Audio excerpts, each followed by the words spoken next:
हरिः ओम। ओम नमो भगवते वासुदेवाय। अथ श्री पुरुषोत्तम मास महात्म कथा अध्याय 7। 7वें अध्याय में श्री सूत जी महाराज कहने लगे कि हे ऋषियों, विष्णु भगवान मलमास का अपार दुख कह करके चुपचाप आसन पर बैठ गए। तो श्री कृष्ण ने विष्णु जी को जो गुप्त वचन कहे वह मैं तुमसे कहता हूँ। श्री पुरुषोत्तम बोले, हे भगवान विष्णु, आपने बहुत अच्छा किया जो मलमास का हाथ पकड़ करके यहाँ ले आए। इससे लोक में महान कीर्ति पाओगे। जिसको तुमने स्वीकार किया उसको मैंने भी स्वीकार कर लिया। इसको मैं अपने समान ही करूँगा। गुण, कीर्ति, ऐश्वर्य, पराक्रम, भक्तों को वरदान देना, मेरे समान सभी गुण इसमें होंगे।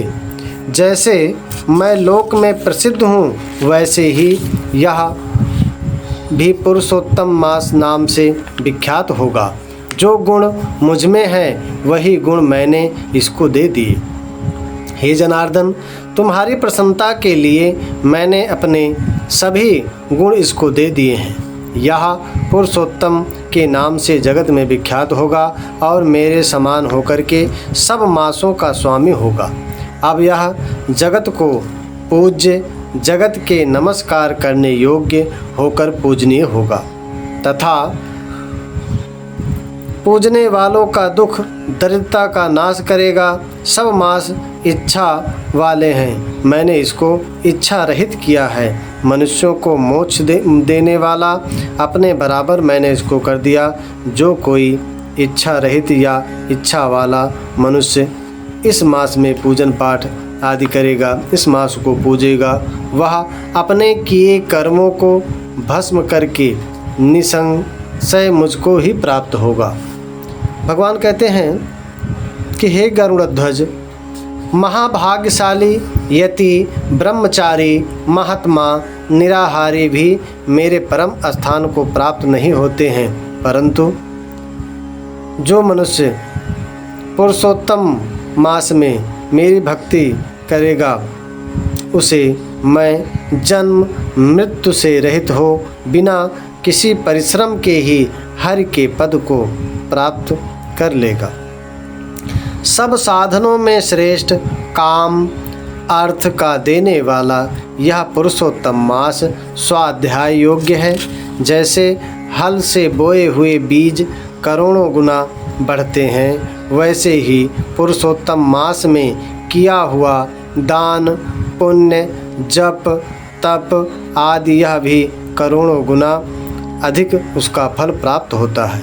कोई चतुर्मास के व्रत यज्ञों द्वारा स्वर्ग में जाकर के वहाँ के भोगों को भोग करके फिर इस पृथ्वी पर आते हैं, किंतु जो पुरुषोत्तम का आदर से विधि पूर्वक सेवन करता है वह अपने कुल का उद्धार करके मुझको ही प्राप्त होता है।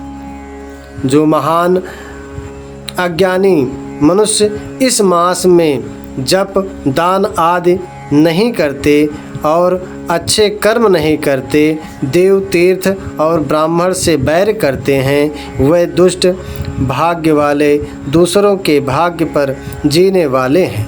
उनका जीवन व्यर्थ है। उनको खरगोश के सींग के समान स्वप्न में भी सुख नहीं होगा।